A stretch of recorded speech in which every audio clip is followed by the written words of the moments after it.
Estamos começando mais um programa Pelo Mundo com Mila Simões de Abreu. E hoje Mila está preparando alguma aventura que ela tenha vivido pelo mundo. Mila, como nós sabemos, é uma arqueóloga portuguesa, viajou o mundo todo e é cheia de história para contar. Ela está em Lisboa nesse momento. Pronto, Mila Simões de Abreu, boa tarde ou boa noite. Eu não sei exatamente como é que é essa... Não, aqui ainda é sol, temos um sol muito bonito, tu estás a ver que está a entrar aqui da É, janela, sim, é. ainda é fim de tarde, não é? Uma Uhum. boa fim de tarde de setembro, não é? Ainda Mas, estamos no final do verão, não é? mas Mila, no Brasil nós estamos vivendo ainda as emoções do primeiro 7 de setembro que nós vivemos após o Bolsonaro. Ah, pois Uma é, pois festa foi. bonita, não houve Sim, nenhum tipo de ameaça à democracia, foi as bom. pessoas nas ruas, cantando, brincando nas praias, fazendo compras que já não faziam há muito tempo. Então, nós estamos vivendo um dia de festa. Então, realmente, hoje vai ser o primeiro programa que nós vamos fazer após o 7 de setembro. E no Setembro, Brasil, sim. o 7 de setembro é muito parecido com o 25 de abril. Só Sim, eu que, sei, eu sei, né, eu e sei. também com 10 de junho, só que Sim. nesses últimos Mas anos, sabes que eu acho até mais bonito porque é mais participado pelas pessoas, com as escolas e isso. é assim, Aqui, às vezes, torna-se um bocado só já, como é que institucional, estás a perceber, não é? sei. E não há tanta participação hoje, digamos, das escolas e disso, não. É um feriado, pronto, não é? Mas E é só nos isso. últimos anos, nos 4 anos de Bolsonaro, nós tivemos foi a ameaça à democracia. Sim, Ele pois, é juntava verdade. toda a militância para falar mal do Supremo Tribunal Federal, para falar mal da democracia, para nos ameaçar. E foram tempos muito perigosos, esses últimos Pronto, 4 anos. Mas, graças tu a Deus, sabes já que estamos... Pronto, tu sabes que aqui em Portugal, até porque nós temos agora aqui em Portugal muitos brasileiros, mas sempre houve um grande interesse pelo Brasil, não é? Então, em todos os nossos jornais da televisão e tudo, é muito seguido tudo do Brasil, não é? E não há telejornal nenhum que não tenha o Lula, estás a perceber? E que tenha e na altura do Bolsonaro, as coisas horríveis do Bolsonaro, não é? E temos uma série de correspondentes muito bons aí no Brasil, que mantêm muito, digamos, um contacto muito próximo entre nós e o Brasil. Eu acho que é mais, nós, digamos, estamos mais interessados no Brasil, o que é natural, do que o Brasil está interessado em Portugal, não é? É natural, porque nós Na somos... realidade, nós somos dois É, povos irmãos, né? Quer dizer, nós é, temos uma afeição muito grande pelos portugueses. E sim. aqui no E Brasil, o, a comunidade lusitana é muito unida. E e o 7, e o 7 de setembro foi feito por um português, não é? exatamente, exatamente. E eu lembro que todo 10 de junho eu participo da festa, né, do dia de É, Camões, das comunidades sim, sim, sim. lusíadas, enfim, o dia de Portugal. E sempre uma festa muito bonita. Mas Mila, você vai Sim. viajar hoje por onde? Para onde é que você vai nos Olha, levar? eu disse-te da última vez, não é? Que felizmente tive ocasião de fazer muitas viagens e muito passar estadias noutros países. E muitas vezes todos nós temos sonhos de ir para algum sítio, não é? Eu, apesar de ter viajado sempre muito desde criança, como te disse da última vez, sempre tive um fascínio para a Austrália, pela Austrália. E tu vais perguntar porque é que eu tinha esse fascínio pela Austrália, não é? E era um pouco porque tinha a ver com o facto de, como tu sabes, apesar do grande massacre que houve, a Austrália ainda tem hoje muitas comunidades de indígenas, não é? dos primeiros povos que viveram, que quando chegaram lá, e vamos falar disso depois, quando chegaram lá os europeus, a Austrália, como o Brasil, é super habitado, não é? Tinha lá muita gente, não é? E eu sempre tive um grande fascínio, digamos, por essas culturas, não é? Por as culturas dos aborígenes e o estudo, gosto muito da arte aborígene ainda hoje e gosto muito da cultura. E depois havia a componente da parte da antropologia e da arqueologia, que nós sabemos, não é? Que temos muito a aprender com eles, não é? Então eu sempre tive esse fascínio, digamos, de ir à Austrália. Só que ir à Austrália é difícil, não é? Custa muito, é muito longe, não é? Então não é uma coisa que tu vais assim, assim como se vai a outros sítios aqui na Europa, não é? Pronto, nós aqui na Europa é mais fácil ir, queres ir a Veneza, vais a Veneza, queres ir a Paris, vais a Paris. A Austrália são muitas horas, não é? Portanto, isso equivale a ter muito tempo, porque também não vais para a Austrália para ir lá e estar lá só 3 dias, não é? Porque não dá, não é? Portanto, ter tempo, disponibilidade de dinheiro, de tempo, de tudo. E então, no princípio dos anos 90, eu tive a sorte de receber uma bolsa de estudo da Fundação Carlos Gulbenkian, que é uma grande fundação aqui em Portugal, é obra resultado de um homem muito rico, armênio, que deixou a Portugal uma fortuna imensa e com uma grande parte dedicada, ele já morreu há 70 anos, mas para exatamente a cultura, a arte, pronto, a música e isso tudo. E uma pequeníssima parte havia sempre para a arqueologia e para financiar exatamente coisas assim. Então eu consegui ganhar uma bolsa de estudo para poder ir à Austrália ter com alguns dos meus colegas que trabalham lá. Tu sabes que, como o Brasil, a Austrália tem hoje talvez a maior quantidade de investigadores do meu campo, que é a arte rupestre, muito avançados, muito tecnologicamente muito preparados e pronto. E também é um continente que é muito, muito rico, tem muita arte rupestre, não é? Então eu tinha esse sonho, falei com alguns meus colegas de lá e, para mais, a Austrália é também, muitas vezes, tem o secretário-geral da Organização, da Federação Internacional das Organizações de Arte Rupestre é australiano, e ele organiza de vez em quando congressos, não é? Então, isso também, digamos, eu podia fazer isso tudo, não é? Ir lá, visitar os sítios, estar com os aborígenes e depois estar nesse encontro e tal.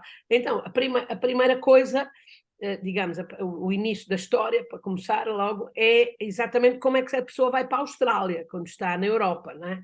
Pronto, tu tens 2 maneiras de ir para a Austrália. A maneira mais comum, que é, digamos, ir no sentido ao contrário do Sol, e partir da Europa e ir para a Ásia e depois para o sudoeste asiático e depois descer para a Austrália. Pronto, essa é a maneira que, muitas horas de avião e tal, mas muitas pessoas vão dessa maneira.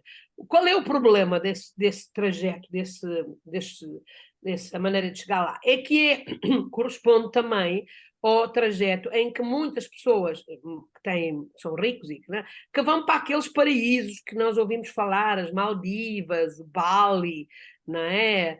Pronto, a Tailândia, todos esses sítios.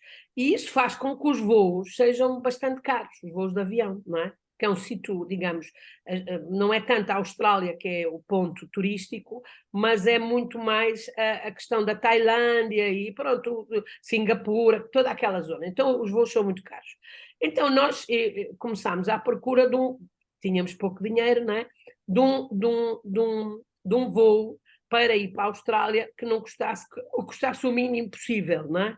E então foi aí que encontramos um voo da companhia da Nova Zelândia, chama-se Air New Zealand, que fazia este seguinte voo, imagina, fazia Londres, 12 horas de avião até Los Angeles, pousava em Los Angeles e depois fazia o Pacífico todo até Auckland, na Nova Zelândia. Parava outra vez em Auckland e depois ia então para a Austrália, não é? Pronto, o que é que isso quer dizer? Sabes quantas horas de voo? 27 horas de avião. 27 horas, uma coisa, uma quantidade enorme, não é? Pronto, e então, mas nós acabámos por ver que compensava muito, porque não só nós podíamos, digamos, era mais barato, mas até podíamos fazer uma escala e ir falar com os colegas também da Califórnia e tal, e podíamos falar com os da Nova Zelândia e tal, então era ótimo, não é? Pronto, era muito tempo, e a primeira coisa que acontece quando tu fazes esse voo é que tu passas pela chamada linha do tempo. O que é a linha do tempo? É a mudança do dia, não é? Então, tu ao fazeres essa viagem, que estás a fazer praticamente, digamos, do Oriente para o Ocidente, ao passares ali no meio do Pacífico, tu passas por essa linha do tempo e perdes um dia. Estás a perceber? Há um dia que tu perdes, pronto, por causa dessa mudança. E isso causa, como podes imaginar, um bocado de confusão na cabeça, porque tu não sabes depois já em que dia que estás, não é? E tal. Mas os da Nova Zelândia, eles lá sabem que estão habituados a fazer. Este voo que eu te estou a dizer é ainda hoje o voo comercial mais longo que existe. Não há nenhum voo mais longo que este, não é? Porque estás a ver, todo o Atlântico, toda a América, todo o Pacífico. Portanto, faz um bom bocado do mundo, não é? E pronto, mas eles são muito bons, porque quando tu entras no avião, eles colocam-te na hora da chegada. Ou seja, começas a fazer o almoço e o jantar, porque passas lá 2 dias, praticamente, um dia e tal, não é? E eles começam-te a pôr nessa hora. Então não é assim tão dramático como parece. Eu, pessoalmente, acho que é pior ao contrário. Ao contrário, é pior. Tens mais jet lag, como se diz, não é? Pronto, e então decidimos ir nesse voo. Pronto, decidimos ir nesse voo. O que é que acontece? Esse voo, portanto, faço de Londres, não é? E nós fomos ao aeroporto, fomos a Londres, apanhar o voo, e eles seguem uma série de, como é óbvio, de rotinas do ponto de vista burocrático relacionadas com o facto de irmos para a Nova Zelândia, para a Austrália. E a Nova Zelândia e a Austrália, muito mais que o Brasil, controla muitíssimas coisas relacionadas com, por exemplo, o que é que tu levas, não podes levar nenhum tipo de comida, não podes levar nenhum tipo de planta, não podes levar nenhum tipo de animal, porque os australianos são absolutamente histéricos, e têm razão, de introduzir no continente australiano qualquer vírus, qualquer porcaria, estás a perceber, que possa prejudicar os animais e as plantas deles, não é? Então tu tens de declarar, imagina, onde é que tu estiveste no último mês. E chegam a gente pensa ridículo, não é? Mas chegam ao ponto de perguntar se tu estiveste numa fazenda ou numa quinta, se os sapatos têm de estar limpos para não levar porcaria nos sapatos. São rigorosos, pronto. E têm razão, num certo sentido. Pronto, e então tem um controle alfandegário, não é? De aduana, muito, muito severo, não é? E se tu mentes, se tu não dizes, não é? Aquilo não é só multa, é quase cadeia. Chegas ao aeroporto, apanham-te, levam, não é? Então é uma coisa muito, muito perigosa. Não é droga, basta que tu leves um queijinho, ou os portugueses sabes que viajam gente com o presuntinho, com o chouriço. Epá, isso nem pensar, não é? Isso é uma coisa completamente... Pronto, e então, o que é que acontece? O meu colega, Robert Bednarik, lá da Austrália, que estava a organizar, portanto, um congresso lá, para onde é que eu ia? Esta viagem que eu estou a falar é só desta parte da Austrália, que é o Queensland. O Queensland é aquele pontinho, aquela parte assim pontiaguda da Austrália que vai para cima, não é? Tens a Austrália, tem uma parte assim pontiaguda, é mesmo ali naquela zona, o chamado estado do Queensland. E eu ia para a capital, tínhamos de chegar à capital, que chama-se Cairns, e depois ir realmente ver aquela zona toda dos aborígenes ali, que ainda é uma zona tropical, não é? Não é, a gente pensa na Austrália deserto, não, aquela é absolutamente uma zona de floresta tropical, muito luxuriante, muito bonita, e tem a famosa barreira da grande barreira de coral também, portanto o mar é uma zona lindíssima. Aconselho vivamente todos a irem lá, porque é realmente absolutamente maravilhosa. Mas então nós íamos, a última parte da viagem era Auckland, na Nova Zelândia, para Cairns, na Queensland, onde nós íamos nos encontrar com esses nossos colegas havia esse encontro, e depois nós íamos ter com os grupos, com alguns grupos de aborígenes, íamos ver muita arte rupestre, pronto, e ir trabalhar toda aquela zona, não é? E portanto, eu falei com ele e tal, e ele às tantas disse-me, o Robert, olha, eu vou fazer uma coisa muito bonita, e gostava muito que tu participasses. É que na tradição dos aborígenes, quando as pessoas se reúnem, o que é que acontece? Há um momento em que tu te sentas à volta da fogueira, toda a gente à volta da fogueira, e cada um traz do seu grupo étnico, do seu clã, da sua tribo, um objeto, e põe o objeto na areia. E na areia tu pões este objeto e o objeto fica ali a presenciar essa troca de ideias, de histórias, de contos, isso tudo, até o encontro se dissolver, e então depois cada um leva para casa aquilo que trouxe. Mas é assim que acontece. E o que é que normalmente os aborígenes levam? Levam os símbolos do seu grupo, do seu clã, da sua família, não é? E muitos desses símbolos, não sei se tu deixas-me partilhar, para eu partilhar aqui uma coisa, Alexandre. Consegues-me deixar partilhar? Sim? Alexandre? Pronto, eles portanto, cada um deles leva uma qualquer coisa que representa o seu grupo. Normalmente, nos aborígenes, isso traduz-se no quê? Numa espécie de uns paus que eles têm. Se tu me deixares agora Já partilhar, eu está mostro até. partilhado, já está partilhado. Ok, então eu vou partilhar aqui contigo. Pronto, estás a ver? Sim. Estás a ver? Pronto. Este, por exemplo, é um desses tradicionais objetos que fazem, que identificam o grupo, o clã, pronto, a família, e que eles levam para essas cerimónias em que tu, portanto, enterras esse pau no chão, e como representante todo do teu grupo, não é? Pronto, é uma coisa bonita, não é? E eu fiquei a pensar, o que é que eu hei de levar de Portugal? O que é que eu hei de levar de Portugal para isso, para mostrar aqui a nossa tribo aqui em Portugal? O que é que eu vou levar, não é?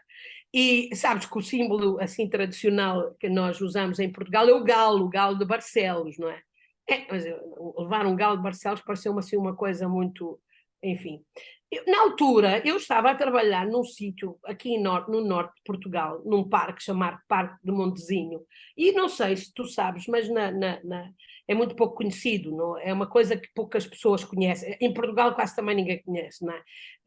Montezinho e a zona de Trás-os-Montes, em Bragança, tinha até à época, digamos, da ditadura, uma coisa muito interessante, que eram aldeias comunitárias. Não sei se tu alguma vez ouviste falar disto, Alexandre, Não, mas os pobres, digamos, a cultura rural de Portugal era uma cultura muito comunitária, estás a perceber? Comunitária porquê? O que é que isso quer dizer? Eles não só viviam em aldeias juntos, não é? Mas a terra pertencia a toda a gente, não é? A terra pertencia a toda a gente, o gado pertencia a toda a gente, as vacas, os porcos pertenciam a toda a comunidade, estás a perceber? Uma coisa muito que nós pensamos muito comunista, não é? Pois isso era praticado até aos anos 30 em Portugal, em muitas aldeias. E que era uma coisa muito interessante. Porquê? Porque essa coisa tradicional da terra ser de toda a aldeia, e depois, todos os anos, cada família era dividido por cada família de acordo com o número de pessoas. Por exemplo, nasceu uma criança a mais ou morreu uma pessoa, era distribuído uma parte da terra para eles tomarem conta, e em proporção também uma parte dos animais, das vacas, estás a perceber? Era uma coisa muito interessante. E aquilo era tudo organizado e gerido por a figura de um homem ou de uma mulher, porque podiam ser mulheres também, chamado mordomo. E o mordomo era eleito também. Portanto, uma coisa extremamente avançada, digamos. Não era sempre a mesma pessoa, mudava, estás a perceber? Da mesma forma que mudava toda a estrutura, digamos, de distribuição, Também mudava a estrutura, quem organizava. Mas imagina, eles eram tão pobres que em algumas dessas aldeias, eles também tinham, imagina, como comunitário um par de sapatos. É verdade o que estou a dizer, um par de sapatos. Esse par de sapatos era o que o mordomo calçava para ir à cidade, quando era preciso fazer qualquer coisa, e então o par de sapatos era muito grande, que era para caber a qualquer pessoa, a qualquer um que mudasse o pé. Imagina como é que era. Era de 42, ou seja, um pé muito grande, mesmo que a pessoa calçasse, porque tinha de ir para todos, não é? Mudava. Mas a coisa mais extraordinária é que isso era tudo gerido, não é? Essa organização social era toda gerida. Também, por exemplo, a parte da organização da água, do controle da água, da rega, e havia uma parte até de justiça. E como eles quase todos, durante, infelizmente, muito tempo, muita desta gente era analfabeta, como é que eles faziam a divisão destas coisas? Então, eles tinham uma maneira de, todos os anos, organizar a divisão usando, olha, vou-te mostrar. A aldeia chama-se Rio do Honor, e estás a ver estes pauzinhos aqui, consegues ver? Sim. Pronto, Sim. esses pauzinhos, cada um deles, como tu vês, tem umas saliências e umas coisas gravadas, não é? Então, um era o pauzinho das vacas, outro era o pauzinho das terras, outro era o pauzinho da água e tal. E marcava-se todos os anos, estás a perceber, essa divisão. Portanto, isto era, digamos, a lei, estás a perceber? Traduzida nestes pauzinhos. Então, o que é que eu pensei? Eu pensei, isto é isto mesmo que eu quero. Eu vou levar um destes paus, porque isto é muito parecido com o dos aborígenes, não é? É muito parecido, e para mais, só como é que eu ia arranjar um pau deste? Então, eu trabalhava ali relativamente ao pé. Espera aí que vou-te mostrar, daqui a um bocado eu depois posso mostrar onde é que é Montezinho, mas eu trabalhava, portanto, na zona de Bragança, e, portanto, fui lá à aldeia do Rio do Honor, e falei com o senhor. Claro que esta tradição hoje ainda caiu em desuso, não é? Com a ditadura esta coisa acabou, não é? Esta comunitária, esta vida comunitária, tudo acabou. Mas eles lembram-se ainda e recordam e tal. Pronto. Então eu fui falar com um velho lá da aldeia, e ele disse, não, nós ainda fazemos esses paus, não é? Marcamos esses paus. E eu pensei, eu gostava muito de levar um pau desses, não é? De ter um desses paus para levar, porque assim levava o pau da minha tribo também lá para a Austrália, não é? E ele disse, mas eu posso lhe fazer um. Eu disse, excelente, isto é fantástico, o senhor faz-me um. E ele disse, faço sim, senhora. Então o senhor José fez-me um pau, que eles têm mais ou menos 1 metro de altura, assim, um bocadinho mais de 1 metro, não é? Aqui não se vê todos inteiros, não é? E gravou-me, disse, com uma divisão, a dizer, este ano nós temos tantas vacas, então o número de casas e tal, e fez-me uma reprodução, pronto, mas igualzinha ao que era tradicional. Porque eu perguntei o que é que faziam esses paus, e eles diziam, no fim do ano os paus eram queimados, não é? Porque mudava completamente a distribuição, então os antigos eram queimados. Então não há antigos, não há destes paus antigos, pronto. E ele disse, mas eu faço-lhe um e levo e tal. Eu disse, mas eu queria levar isto para a Austrália. Não, eu faço. Então ele fez-me um pau, pronto. Qual é que achas que foi o primeiro problema? É que o pau era maior que a minha mala. Não entrava na mala, não é? Não entrava na mala, e eu disse, como é que eu vou fazer para levar o pau no avião, porque eu não consigo pô-lo dentro da mala. A mala era mais pequena, era maior que a... Então, pensei, não faz mal, levo o pau na mão, não é? Então, imagina o que é fazer uma viagem, esta viagem que te acabei de dizer, não é? De avião para Londres, de Londres para Los Angeles, com um pau deste tamanho, não é? Entrar no avião lá dentro com o pau, porque eu não podia despachar o pau, não é? Tinha de o levar na mão, e isso já dava alguns problemas, que olhavam para mim, mas o que é esta vem com pau, não é? Estava todo embrulhadinho e tudo. Só que eu esqueci-me que o pau era pau, não é? Era madeira. Ora, uma das coisas que é super proibido é levares exatamente, como eu te disse, coisas orgânicas, não é? Olha, tu não podes imaginar em que é que eu me meti, não é? Porque cada vez que eu entrava no aeroporto, eu tinha de ir com os declarar que tinha o pau, e tal. E então, como é que eles me faziam? E eu, por favor, deixe-me passar, tinha de contar esta história toda, estás a perceber? Explicar tudo, porque é que eu quero levar o pau e não sei o quê e tal. E eles até eram bastante gentis, mas o que é que faziam? Dizendo, nós temos de verificar se não há nenhum bicho dentro do pau. Então, cortavam um bocado ao pau para analisar, estás a perceber? Tu imagina, não é? O que é que acontece? Eu fui para a Inglaterra com o pau, não é? Pumba, um bocado na Inglaterra, cortaram um bocadinho ao pau, não é? Quando cheguei a Los Angeles, a gente parava em Los Angeles por um tempo, e passávamos pela alfândega e tudo, e eu estava com o pau na mão, não estava na mala, não é? Pronto, a mesma coisa. Os americanos, então, histéricos, não é? Que eu estava com o pau, o que é que eu ia fazer com o pau e não sei o quê e tal. Pronto, a mesma coisa. Quando cheguei a conseguir convencer e tal, quando cheguei à Nova Zelândia, a mesma coisa, não é? O pau, mais um bocado do pau. Eu fui com o pau ia diminuindo, porque cada um cortava um bocado do pau, não é? Cada um cortava um bocado. Finalmente eu consegui chegar à Austrália. Bem, na Austrália, não sei, eu acho que tive para aí umas 4 horas no aeroporto para tentar tirar o pau, estás a perceber? Tentar tirar o pau, para convencer os da alfândega a deixar-me entrar o pau. Mais uma vez, uma análise e tal, e tal, e tal, e corta daqui, corta de lá e tal, e não sei o quê. Ao fim daquilo tudo, eles disseram, pronto, tu podes levar o pau, podes deixar-me passar. Bem, podes imaginar, eu senti-me muito feliz, não é? Quando chegou o momento de ir fazer a cerimónia, tu imagina, eu estava muito, muito, muito contente. Os aborígenes acharam uma coisa extraordinária, o pau, não é?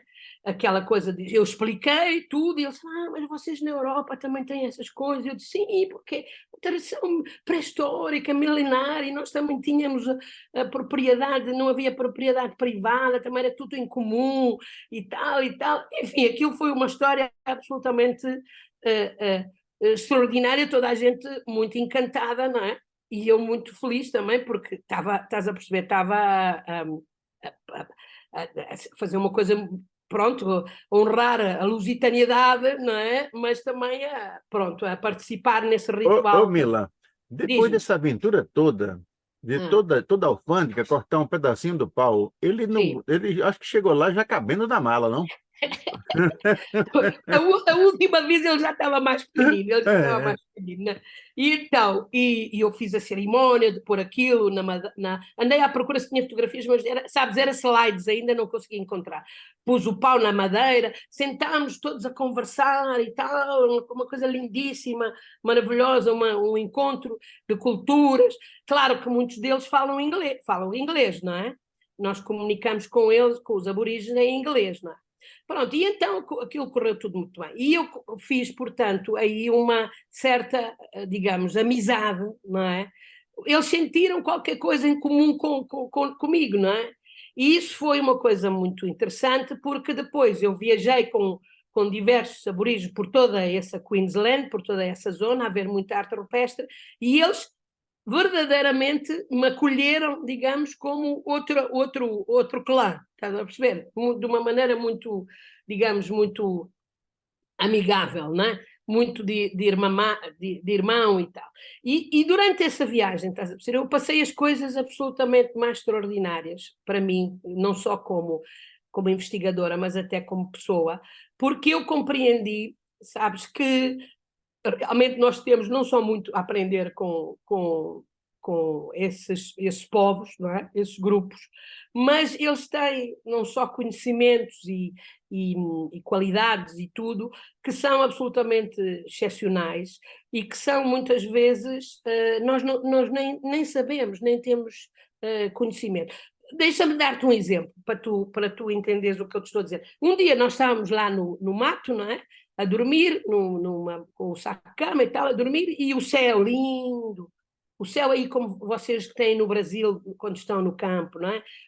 A Via Láctea. Claro que é um céu diferente de nós aqui, porque tem o cruzeiro e tal.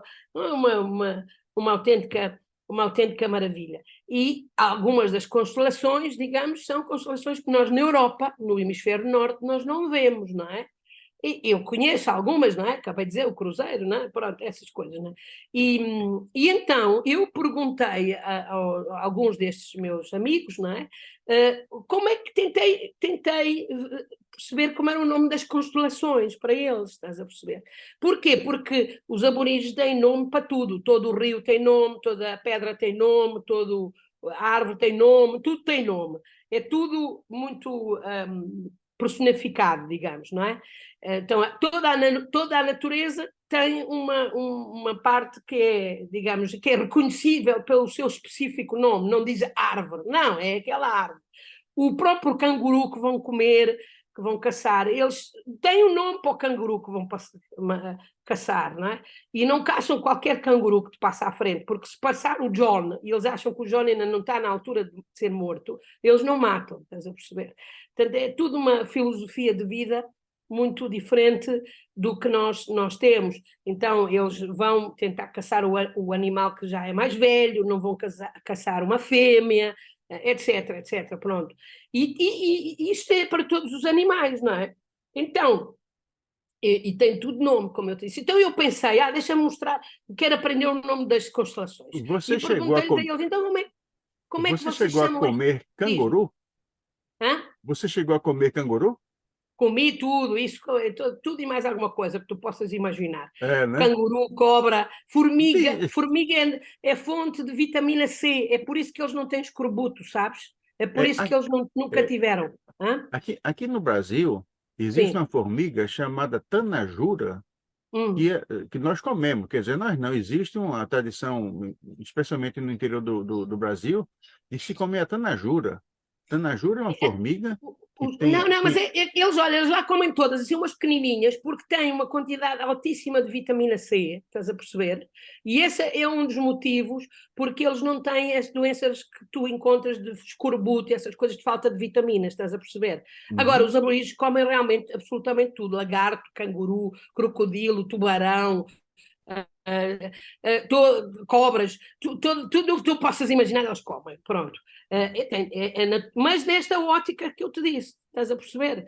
Quer dizer, é tudo bem, não é ou calha como qualquer coisa, não é bem assim, não é? Estás a perceber? E eles, por exemplo, sabem que aquele grupo de cangurus passa àquela hora, não é? Para ir beber ou lá o que é, e então eles é tudo muito programado. Agora, os aborígenes têm primeiro uma coisa que, pronto, que ainda ontem estávamos a falar isso no encontro do livro por causa da questão do tempo livre. Os aborígenes têm um imenso tempo livre. Tem muito tempo livre. Tem muito tempo livre porquê? Porque eles são muito organizados e não têm esta angústia que nós temos de acumular e de sei lá o quê. E isso podemos falar disso também, que é interessante. Mas deixa-me te contar isso, que foi talvez a coisa que me bateu mais, não é? E que eu hoje que eu fiquei a pensar e a dizer, realmente nós temos muito para aprender, não é?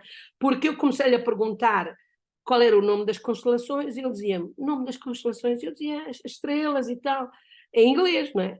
E ele dizia-me, não estou a entender o que é aquilo. Então as estrelas, como é que vocês chamam aquela estrela assim, o cruzeiro? Não? E ele dizia, não, nós não temos nomes para a estrela, não temos nomes para isso. E eu fiquei a pensar, como é que estranho, não é? Fiquei a pensar. Então, eles dão nomes a todas as árvores, a todas as pedras, cada pedra tem nome, já os animais, é claro, a tudo e mais alguma coisa, e uma coisa tão evidente, tão importante, como são as estrelas que tu vês todas as noites no céu, mudam de sítio, está bem, mas podias, quer dizer, como é que nós, digamos, a cultura ocidental, não é? Das civilizações ocidentais, da Mesopotâmia, do Egito, essa gente toda, toda a gente conhecia as constelações, não é? A China, toda a gente. Então, e estes não têm. Fiquei assim um bocado, estás a perceber, espantada com aquilo e disse, ele não está a entender o que eu estou a dizer. E então peguei num papel e fiz-lhe o desenho, estás a perceber? Fiz-lhe um desenho de umas constelações e disse, não, olha, nós, por exemplo, a esta constelação chamamos na Ursa Maior, não é? E a esta constelação chamamos assim, estás a perceber? E disse-lhe os nossos nomes, não é? Que nós temos no hemisfério norte e alguns dos nomes que nós damos no hemisfério sul também. O cruzeiro, porque parece uma cruz e tal e tal. E, Alexandre, sabes o que é que ele me respondeu? Sabes o que é que ele respondeu? Ele disse-me assim, nós também damos nomes. Só que nós não damos nomes às estrelas, nós damos nomes aos buracos pretos. Estás a entender? Ou seja, não era, ou hipotéticas desenhos geométricos que nós fazemos, eles davam nomes aos buracos que apareciam entre as estrelas. Então tem o grande canguru, tem a grande ema e mais não sei o quê, que não é mais nada do que o espaço preto que fica entre as estrelas. Ora, isto é perfeitamente lógico. É o reverso da nossa lógica, mas é perfeitamente E, possível. é Estás a mais ou perceber? menos, o sistema que é usado por nós para Ah. dar nome, né? Porque a gente toma as estrelas como se fossem os pontos, né, que são ligados, né? Agora, eles, Então imagina, formam eles não é o dão universo, né? às hipotéticas linhas que não existem e que nós Tem, inventamos, eles dão à escuridão, o que é perfeito, perfeito. perfeitíssimamente lógico, mas é uma lógica oposta à nossa, estás a perceber? E eu aí fiquei a pensar assim, oh, realmente isto é extraordinário, nós somos iguais, não é? Porque somos homo sapiens, e temos uma lógica igualmente válida, mas igualmente diferente, estás a perceber? Então, a cultura aborígene, eu tenho visto, e podes ir ver, tenho-me interessado também sobre nos povos originais do Brasil, também há uma grande astronomia, não é? Coisa da astronomia. E isso, estás a perceber, demonstra realmente que há muitíssima coisa, muito. Nós somos iguais, porque somos todos iguais no mundo, somos todos homo sapiens, não é? E como é que podemos ter coisas exatamente válidas do ponto de vista da lógica, do ponto de vista científico e totalmente diferentes. Eu nunca tinha pensado nisso, não é? Estás a perceber?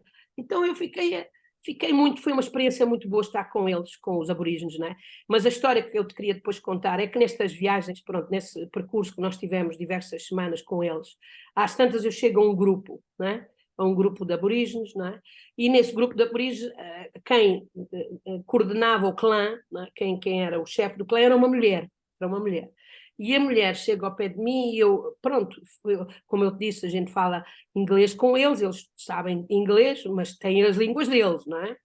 E a mulher chegou ao pé de mim e a gente apresentava sempre, eu sou a Mila, eu disse, eu sou a Mila, eu venho de um país que chama-se Portugal, disse eu em inglês, não é?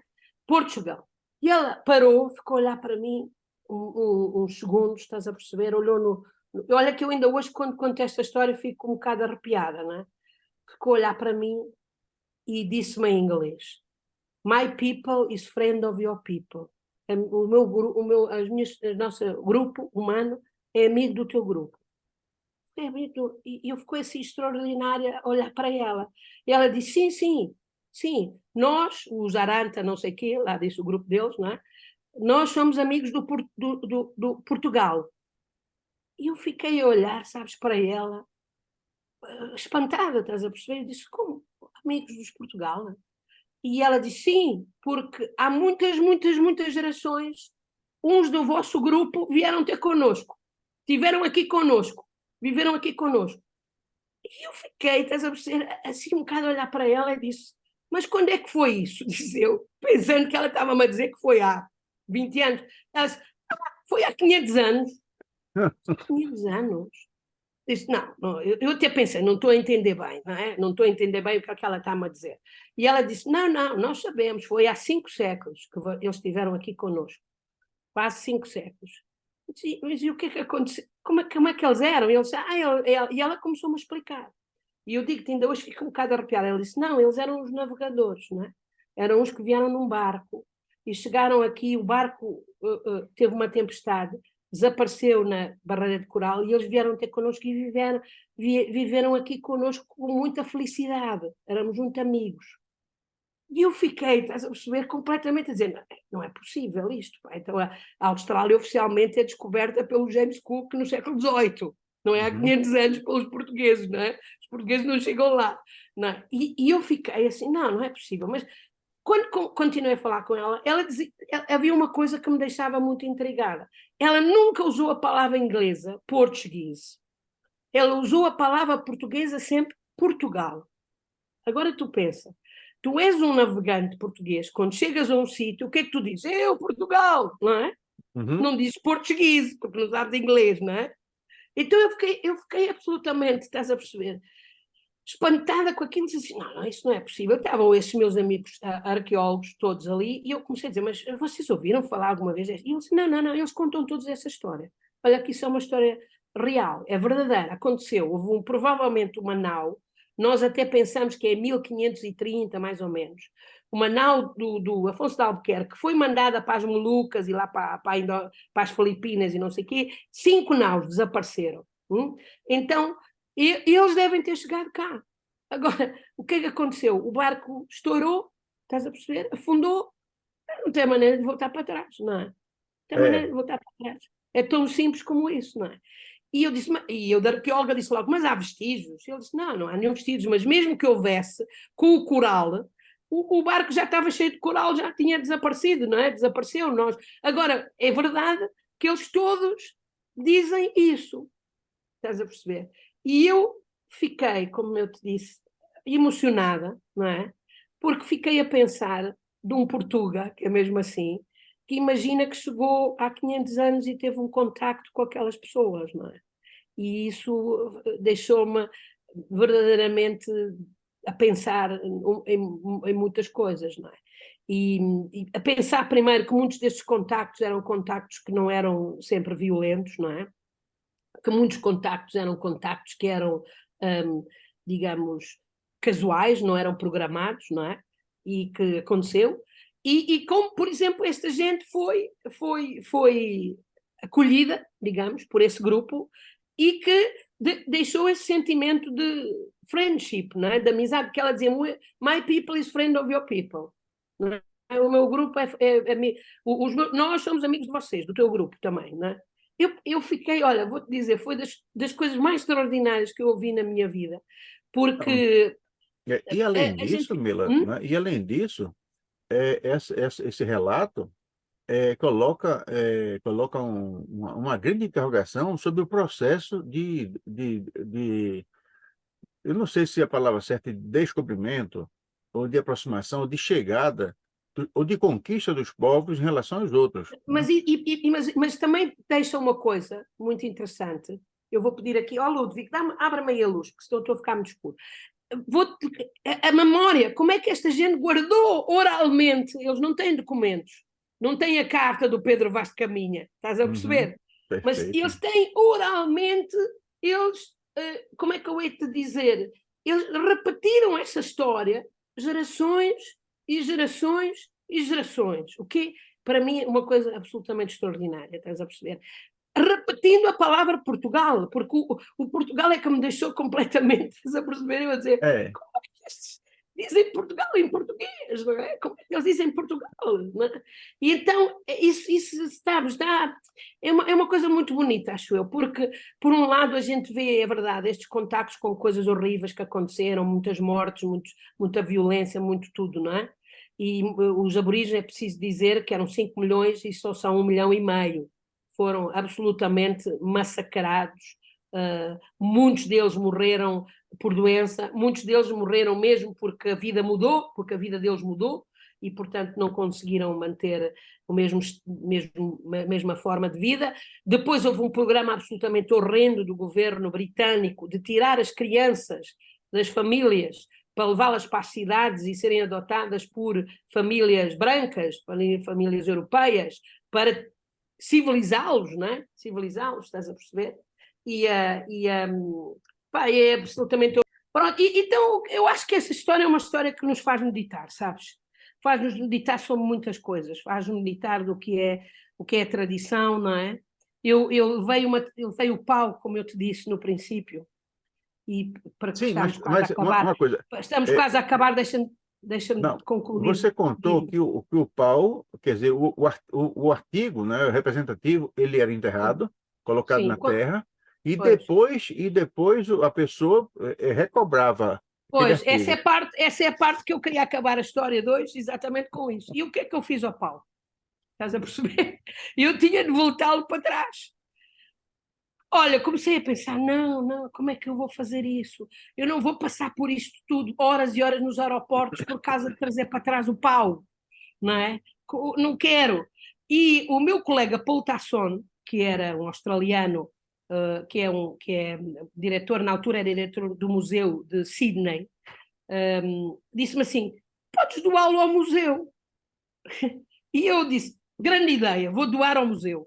Então, neste momento, no Museu dos Aborígenes na Austrália, o ciclo fechou-se, porque o meu pau de Rio de Honor, no norte de Portugal, está classificado como um artefacto, entrou nas reservas, na coleção do museu, e eu disse assim, espera aí, mas eu vou ter eu tenho de explicar, porque senão ninguém vai perceber o que é esse pau, não é? Daqui a 100 anos, quem é que vai perceber que este pau, e ainda põe um arqueólogo qualquer maluco a pensar, mas como é que faz uma análise do pau e vê que o pau é da Europa e começa a pensar como é que isto aconteceu e sei lá o quê. Então eu fiz um relatório para incluir na ficha, não é? A explicar que aquele pau vinha do Rio do Honor, que é no Parque Nacional de Montezinho, no norte de Portugal, e que a tradição é esta, e contei um bocado a história. E então hoje no Museu de Sydney, o pau que eu levei está lá, estás a perceber? Então se fechou-se o círculo. E quando eu dei o pau, vou-te dizer, disse assim, pronto, isto é em homenagem àqueles gajos que há 500 anos vieram lá de Portugal e que não voltaram para trás. Porque isso é uma coisa que nós temos de pensar. Houve muita gente que escravizou, muita gente que fez coisas horríveis, houve muita gente que ganhou dinheiro, que sei lá o que fez, mas houve muita gente também que morreu. Houve muita gente que os barcos nunca voaram, não voltaram, não chegaram ao destino. Os barcos não trouxeram ouro, não trouxeram escravos, não trouxeram nada, porque simplesmente desapareceram, foram na Namíbia, na África, há uma costa que se chama a Costa dos Esqueletos, porque é tudo barcos, estás a perceber, que espatifaram-se todos, não é? Pronto, esse momento histórico, digamos, do grande contacto entre a Europa e o resto do mundo, Europa à procura do resto do mundo, não é? Tem o reverso, como eu acabei de contar, tem o reverso, tem o contacto deles connosco, não é? Que é muito pouco estudado, e isso acho que valia a pena ser estudado, estás a perceber? Claro que eles não tinham documentos como nós, não tinham a carta do Pedro Vaz de Caminha, não tinham essas coisas todas, mas eles tinham, estás a ver, estes aborígenes tinham uma memória oral de 500 anos, que por sua vez, até eu, como portuguesa, e até tenho uma licenciatura em História, nunca tinha ouvido falar dessa coisa, e depois, quando voltei para Portugal, fui ver, e realmente corresponde absolutamente à verdade histórica. Aconteceu, esses barcos foram, há pouquíssimas, ainda há uns vestígios históricos de que foram encontrados nas duas costas da Austrália, porque eu estou-te a falar desta costa, da costa virada para o Pacífico, mas os portugueses também chegaram à outra costa, à costa do Índico, estás a perceber? Diversos, não é? Diversos. Mas, pronto, sabes, não voltaram para trás. Portanto, aí também entra a glória, não é? E a questão, por exemplo, do Brasil, do achamento do Brasil, não é? Hoje toda a gente sabe que o Brasil foi descoberto antes, os europeus chegaram ao Brasil antes do Pedro Álvares Cabral, não é? Foi oficialmente, chega a esta terra que oficialmente eu vou descobrir, não é? Estou a descobrir, não é? E há esses heróis, há essa gente anónima. Há também uma ideia de que muitos dos portugueses que chegaram ao Brasil e a outros sítios do mundo, não é? Eram uns ricos e não sei o quê. A maior parte das pessoas... Há duas ideias erradas. A primeira é que muitos deles eram malandros e ladrões e não sei o quê. É verdade, havia alguns que em vez de estar na prisão iam. E outros é que eram ricaços e não sei o quê. Eles eram ricos, mas normalmente eram o segundo filho. E o segundo filho, o terceiro e o quarto não tinha direito a nada. Quem ficava com a propriedade aqui em Portugal era o primeiro filho. Então, o segundo, o terceiro e o outro, e o quarto e o quinto, às vezes, tinha de fazer qualquer coisa na vida. Então, esses são muitos dos que partem na aventura. E para concluir, vou dizer uma coisa engraçada que eu digo sempre aos meus alunos. Os maiores navegadores portugueses, quem conhece alguns, Pedro Álvares Cabral, onde é que ele nasceu? Belmonte. Sabes onde é que é Molemente? É a 40 quilómetros de Espanha, é no interior de Portugal. O gajo nunca viu o mar, estás a perceber? Por exemplo, outro, o Fernão de Magalhães. Fernão de Magalhães era de Sabrosa. Sabrosa é uma cidadezinha a 10, 15 quilómetros de Vila Real, em Trás-os-Montes, ao pé do tal Montezinho, estás a perceber? Trás-os-Montes, tipo, nunca viu o mar, estás a perceber? Não era ao pé do mar, não é? Sei lá, o Diogo Cão, que chega ao Zaire e, portanto, à costa de Angola. De onde é que era? De Vila Real. Eram todos, quer dizer, isso mostra como muita daquela gente que ia, epá, eu acho que eles nem sabiam o que é que estavam a meter, muitos Pois deles, é. não é? Nem Então, sabiam. Há uma exceção, que é o Vasco da Gama, pois que é de é, Sines. existem alguns. Eu acho que um dos maiores heróis da humanidade é o Vasco da Gama, né? Porque quando a gente começa a ver o mar bravio e sentir que ele Mas fazia aquelas... Alexandre, o que eu te quero dizer é assim, para haver um Vasco da Gama e um Pedro Álvares de Cabral, e o irmão dele, e este, o Paulo da Gama, etc, etc, houve centenas de gente anónima, que nós não sabemos o nome deles também, É, não é? é, é. E não sabemos o nome daquelas pessoas que se metiam naqueles barquinhos que tinham 25 metros. As caravelas tinham 25 metros. Esta sala tem 60 metros. Era mais pequeno que esta sala, de onde eu estou agora. Estás a perceber? Coisas É, minúsculas, pequeníssimas. Não é? E depois esse contacto eu acho que é uma coisa que nós também temos de vê-lo às vezes, esta coisa dos nossos amigos, eu hoje sinto como irmãos aborígenes, não é? Claro que eu comecei a chorar quando ela me disse que nós somos Abraão, acabámos a noite abraçadas a chorar, não é? Eu a pensar, eu estou aqui 500 anos depois dos outros, não é? Foi uma das coisas mais emocionantes que eu vivi. A Austrália é um continente absolutamente maravilhoso, cheio de gente extraordinária e que, pronto, é lindíssimo, lindíssimo. As florestas dessas equatoriais são coisas absolutamente extraordinárias, a biodiversidade é extraordinária, não é? E depois tem o deserto profundo e tem essa quantidade toda de animais e tem essa gente, tem os aborígenes que são muito... Felizmente hoje os traditional owners, como os ingleses dizem, que é os donos tradicionais, não é? Existe já muita gente que os parques nacionais, é gerida diretamente por eles, não é? A Austrália fez nos últimos 20 anos um grande esforço que eu espero que o Brasil faça, não é? Não é só de recuperação das terras, mas de dar poder a essa gente, dá poder, estás a perceber? Dá-lhe uma maneira deles se autogerirem, fazerem as coisas e participarem na nação, participar no grande Brasil. É bonito ver ministros, ou seja lá o que for, estás a perceber, e nos altos cargos aqueles, não é? E isso eu sei que é um esforço que o governo Lula faz, não é? Seguramente, e cada vez mais tem de ser assim. A ideia deles estarem numa reserva e ficarem lá para sempre, eu, por exemplo, também discordo. Acho que nós também queremos evoluir, eles também têm o direito a evoluir, no sentido de sair daquela vida tradicional. A aldeia de Montezinho, de que falámos, de Rio do Douro, é uma aldeia que tem para aí 30 pessoas hoje. É assim. o, me parece que a política de tratamento no Brasil, pelo menos, da população indígena, é um pouco mais tolerante. Quer dizer, eu me lembro que há um tempo atrás eu entrevistei, juntamente com o Maxim Jaff, no programa Vida Selvagem, de um rapaz que fazia, eu não lembro se era o mestrado, se era o doutorado, Mestrado, faz o o mestrado, sim, mestrado, eu e eu conheço bem. fiquei encantado com É, aquela experiência, e sim, tenho sim. certeza, e espero que ele volte para o Brasil após o curso para poder ajudar os seus parceiros, seus amigos, seus Houve, companheiros. sem dúvida nenhuma, por causa do Bolsonaro, houve um retrocesso histórico absolutamente enorme, não é?